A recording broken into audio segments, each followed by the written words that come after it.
Que todas as coisas boas em nossas vidas se multipliquem, porque aquilo que vem para somar merece crescer e permanecer. Que tenhamos mais momentos de alegria, mais conquistas, mais amor, mais paz e mais gratidão.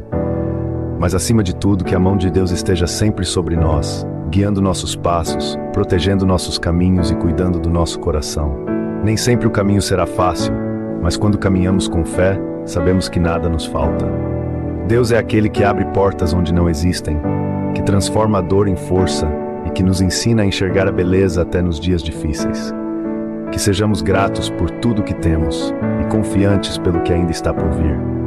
Que nossas vidas sejam cheias de propósito e que nunca falte coragem para seguir adiante. E que a cada dia possamos reconhecer as bênçãos ao nosso redor e confiar que o melhor ainda está por vir. Com Deus, tudo é possível, e com Ele ao nosso lado, só temos a crescer.